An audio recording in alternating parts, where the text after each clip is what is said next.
नमस्कार, मैं श्यामगिरी। आज के कार्यक्रम में आप सभी दर्शकों का स्वागत है। एनडीए गठबंधन के अंदर सन्नाटा छा गया है। कहां चले गए एनडीए गठबंधन वाले, पता ही नहीं चल रहा है। भाजपा, भारतीय जनता पार्टी ढूंढ रही है पतली गली। एनडीए गठबंधन वाले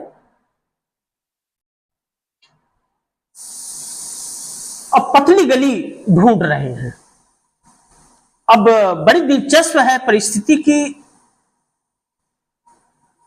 चंद्रबाबू नायडू भी राहुल गांधी के साथ आते हुए नजर आ रहे हैं और चंद्रबाबू नायडू आ जाएंगे राहुल गांधी के साथ।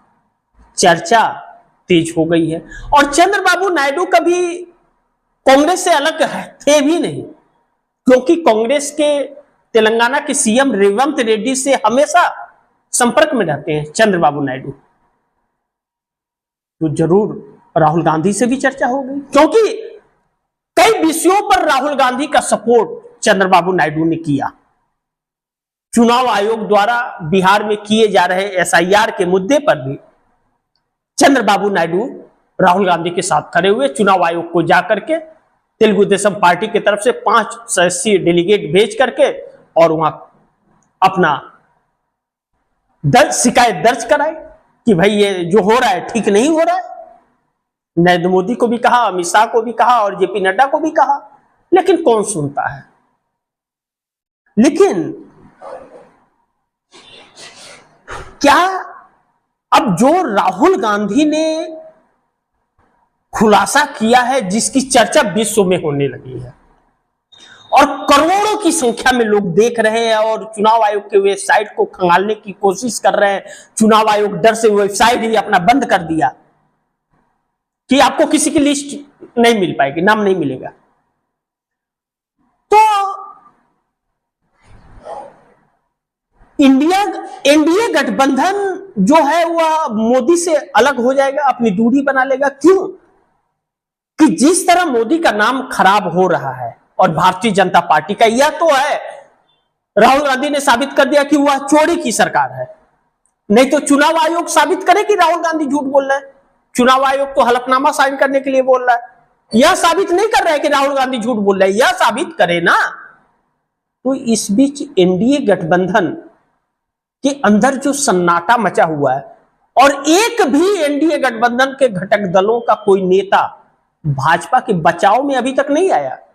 भाजपा के ही चंगू मंगू सिर्फ आकर के अपना बचाव करते हुए नजर आ रहे हैं। चुनाव आयोग का कोई प्रवक्ता नहीं आ रहा है। चुनाव आयोग ट्वीट खेल रहा है और भाजपा गलबलिया मचा रही है।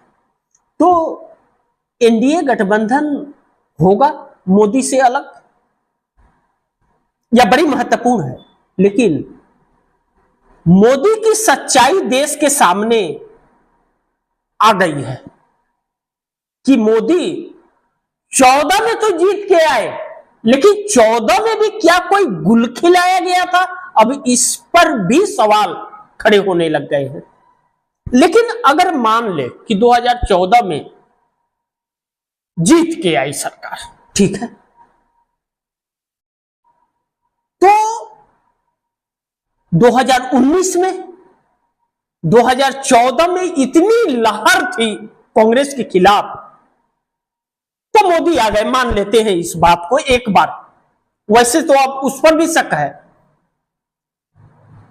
तो एक बार अगर यह मान भी ले कि 2014 में ईमानदारी से आ गई मोदी सरकार, तो जीएसटी, नोटबंदी, इन सब के बाद और पुलवामा होने के बाद 40 जवानों के शहीद भी बालाकोट, इस सब के बाद क्या 19 में नरेंद्र मोदी सरकार को बहुमत मिला था या चोरी और धांधली से आई थी सरकार? इसकी भी जांच करने की बात चल रही है। अब तो राहुल गांधी ने यह कहा है कि एक चीज की मोदी की सच्चाई देश के सामने आ ही गई है, आप दर्शकों को मैंने बताया, लेकिन राहुल ने कहा है चोरी से आई सरकार है मोदी की। मैं नहीं कह रहा, राहुल गांधी ने कहा खुलेआम कि चोरी से आई सरकार है मोदी की, यानी कि मोदी की सरकार चोरी से आई है सत्ता में। लेकिन अब सवाल यह उठ रहा है कि राहुल गांधी बेंगलोर के अंदर गरजे हैं, धमाका बेंगलोर में भी किया है दिल्ली के बाद। तो जब राहुल गांधी ने पूरा सुनाया जम के और चुनाव आयोग के खिलाफ एफआईआर करने की भी बात कही है राहुल गांधी ने कर्नाटक में, कर्नाटक के सीट पर यह गड़बड़ी पकड़ी गई है, तो चुनाव आयोग के ऊपर एफआईआर करने की भी बात हो गई। और एफआईआर अगर हो जाता है तो वहां कांग्रेस की सरकार है, जांच भी होगी।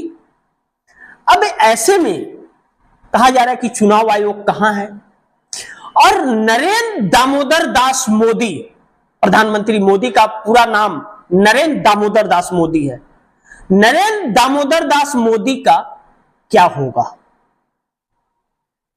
कहते हैं ना, वो शोले फिल्म का डायलॉग है, तेरा क्या होगा कालिया, गब्बर बोलता है। तो अब देश पूछ रहा है कि नरेंद्र दामोदर दास मोदी का क्या होगा। देश तो खड़ा हो गया कि भाई, आप दर्शक भी इसे, मैं आगे बढ़ूं इसके पहले आप दर्शकों को मैं कुछ बताना चाहूंगा कि आप दर्शक सोचिए, नोटबंदी से बदहाली हो गई, जीएसटी आया, मैन्युफैक्चरिंग सेक्टर, एमएसएमई लघु उद्योग कंपनियां जिसको कहते हैं, वह बंद हुआ, भारी मात्रा में हुआ। 1,80,000 एमएसएमई लघु उद्योग कंपनियां बंद हो गई मात्र 7 साल में। 7 सालों में 70 बार पेपर लीक हुआ, और जो पास हुए उन्हें ज्वाइनिंग लेटर नहीं मिला। 2 करोड़ रोजगार देने की बात करके नरेंद्र मोदी ने 81 करोड़ लोगों के हाथ में 5 किलो फ्री अनाज का कटोरा थमा दिया। उसी की जगह अगर रोजगार दिए होते तो सोचिए क्या से क्या हो गया होता, लेकिन नहीं दिया। तो अब नरेंद्र दामोदर दास मोदी का क्या होगा, यह सवाल है। लेकिन वोटों की चोरी में कितने लोग शामिल थे, वोटों की चोरी में कितने लोग शामिल थे, अब इसका भी खुलासा हो जाएगा। क्योंकि यह पोलिंग बूथ एजेंट ही फॉर्म 6 भर करके नए वोटर्स का नाम चढ़वाता है, बीएलओ, चुनाव आयोग, वोटिंग कराने वाले अफसर, इन लोगों से किसने काम कराया, किसे कुर्सी की लालच थी, नरेंद्र मोदी को। तो इसकी भी जांच होगी। राहुल गांधी कह रहे हैं कि जांच तो होगी, जिस दिन सरकार गई और दूसरी सरकार आई उस दिन जांच शुरू होंगे, हर किसी की जांच होगी। एक बौखलाहट सी परिस्थिति भारतीय जनता पार्टी के अंदर और एनडीए गठबंधन के अंदर बच गया है। इसलिए मैं कह रहा हूं, एनडीए गठबंधन किसी भी वक्त बिखर सकता है। नरेंद्र मोदी के पीछे एक ऐसा तमगा चिपक गया वोट चोरी का कि वह छुड़ाए नहीं छूटने वाला है। करोड़ों लोग इस वक्त देख रहे हैं, और उस गोदी मीडिया को भी जो सच्चाई नहीं दिखा रहा है उसे भी बहुत ध्यान से टकटकी लगा करके देख रहे हैं। भाजपा के कुछ लोग भी भाजपा के साथ इस वक्त खड़े नहीं हैं, क्योंकि सच्चाई देश के सामने है। जो लोग धांधलेबाजी और वोट चोरी से जीत करके आए हैं, वह कुछ बकते बकाते नजर आ रहे हैं, बाकी सन्नाटा छाया हुआ है भाजपा में भी, एनडीए गठबंधन में भी। लेकिन अब राहुल गांधी और इंडिया गठबंधन ने भाजपा के खिलाफ खोल दिया है मोर्चा। इंडिया गठबंधन ने भाजपा के खिलाफ खोल दिया है मोर्चा। राहुल गांधी ने भी खुला चैलेंज कर दिया है भाजपा को और चुनाव आयोग को।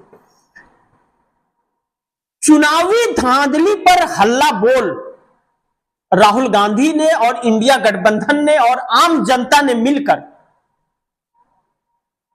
चुनाव धांधली, वोट चोरी पर हल्ला बोल एक तरह से बोल दिया है और लोगों का आक्रोश और गुस्सा बढ़ता जा रहा है। इससे चुनाव आयोग को जवाब जरूर देना चाहिए। एक संवैधानिक संस्था है, उसे जवाब देना चाहिए, सबूत देने चाहिए कि राहुल गांधी जो बोल रहे हैं वह सच नहीं है। बोलने से नहीं चलेगा, सबूत रखने पड़ेंगे, जैसे राहुल गांधी ने चोरी का सबूत रखा है। वो वक्त बताएगा कि क्या वह रखेंगे और रख पाएंगे। मोदी सरकार वो चोरी करके बनी है, इस बात पर राहुल गांधी ने मुहर लगा दिया है। इंडिया गठबंधन ने भी इस बात पर मुहर लगा दिया है कि वोट चोरी से बनी यह सरकार है। और शरद पवार एनसीपी प्रमुख ने यह कहा कि अब गांव गांव में यह मैसेज पहुंचाना है जो राहुल गांधी ने खुलासा किया है। तो सोचिए, इंडिया गठबंधन गांव गांव में यह सूचना पहुंचाएगा कि चोरी, वोट चोरी की केंद्र में सरकार है। बाकी आप दर्शकों की क्या राय है, आपके सुझाव क्या है, कमेंट बॉक्स में जरूर दीजिएगा। और गुजारिश और निवेदन है कि इस खबर को ज्यादा से ज्यादा आप लोग शेयर कीजिए, अपने दोस्तों को भी कहिए आगे शेयर करें। आपने अगर चैनल को सब्सक्राइब नहीं किया तो सब्सक्राइब कर लीजिए, अपने दोस्तों को भी कहिएगा चैनल को सब्सक्राइब करें। मिलते हैं फिर अगली खबर के साथ, तब तक के लिए नमस्कार।